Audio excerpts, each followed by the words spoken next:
अपराध जो है मन को मार करके वो घर चलाती है। परिवार में कोई बीमार हो जाए तो घर का बजट जो है बिगड़ जाता है।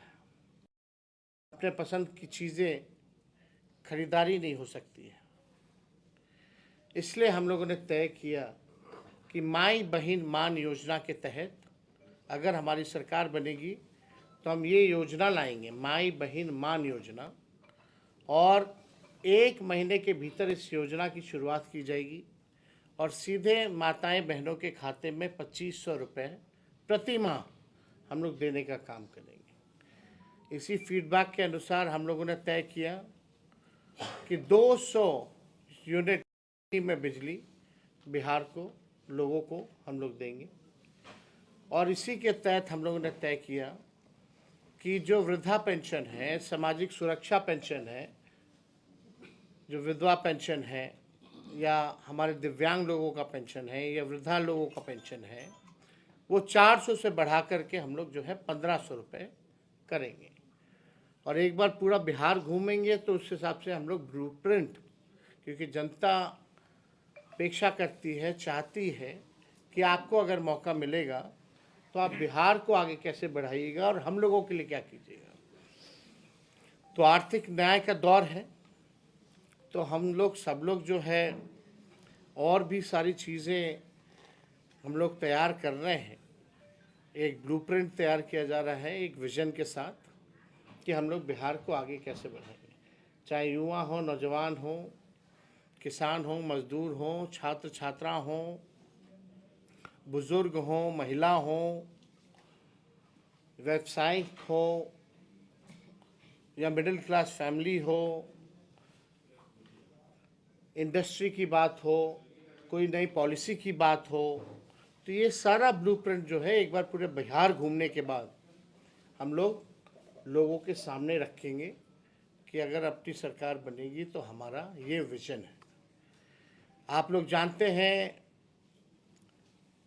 कि आज नौकरी को लेकर के, परीक्षा को लेकर के लोग राजनीति कर रहे हैं, लेकिन सबसे पहले बेरोजगारी हटाओ यात्रा राष्ट्रीय जनता दल हम लोगों ने शुरुआत की थी। हम लोगों ने लाठियां भी खाई इसके लिए सड़कों पर। और जब हमारी सरकार बनी, सबसे पहला वादा हमारा था कि 10 लाख नौजवानों को सरकारी नौकरी देंगे।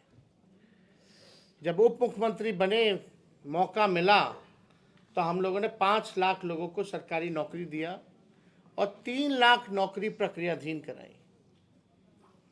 आज गांधी मैदान में मौजूदा सरकार में लाठी डंडे बरसाए जा रहे हैं, ठंड में पानी की बौछार की जा रही है, पेपर लीक हो रहा है, छात्र छात्राओं इस सरकार में डंडे खा रहे हैं, टाके लग रहे हैं, सुई लग रहा है, माथा फूटा हुआ है, आँख में आंसू है, सब लोग परेशान हैं, लोगों पर एफआईआर हो रहा है। ये है नीतीश कुमार जी का मॉडल और भाजपा का मॉडल, चिराग जी का मॉडल, मांझी जी का मॉडल, उपेंद्र कुशवाहा जी का मॉडल। कोई पूछने तक नहीं गया, किसी को दर्द नहीं है कि जो छात्र छात्राओं के जीवन के साथ जो खिलवाड़ हो रहा है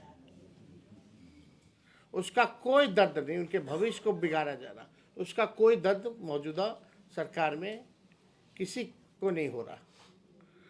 ये जो प्रक्रियाधीन नौकरी जो हम लोगों ने कराया 3.5 लाख, वही ये नौकरियां निकल रही हैं बीपीएससी का। जो कुछ लोग जो राजनीतिक दुकानदारी खोल रखे हैं, वो लोग बीच में आकर के किसी ना किसी प्रकार से आंदोलन को कुचलना चाहते हैं, जो कि भाजपा की बी टीम है। कहाँ थे इससे पहले? जब नॉर्मलाइजेशन की बात आई, हम लोगों ने तो शुरू में 28 नवंबर को ही विधानसभा में नॉर्मलाइजेशन को लेकर के हम लोगों ने बात को जो उठाया, चाहे विधान परिषद हो या विधानसभा हो। पूर्वे जी हैं यहाँ, सारे विधायक हमारे तख्ती लेकर के जो खड़े रहे, पूर्व मुख्यमंत्री राबड़ी देवी भी तख्ती लेकर के खड़ी रही कि भाई नॉर्मलाइजेशन के खिलाफ। लेकिन शांतिपूर्ण ढंग से जो आंदोलन चल रहा था, कुछ लोग बहका करके, बीजेपी के बी टीम वाले लोग इस आंदोलन को खत्म करना चाहते हैं, हाईजैक करना चाहते हैं। हमने कहा ये छात्रों का आंदोलन है, अभ्यर्थियों का आंदोलन है, उन्हीं का रहे। और जो भूख हड़ताल 2 चीज़ों को लेकर के हुई आंदोलन, पहला नॉर्मलाइजेशन, डीएम ने थप्पड़ मारा, लाठीचार्ज हुआ, 15 दिन से लोग आंदोलन कर रहे थे, विधानसभा में बात उठा, मैंने मुख्यमंत्री को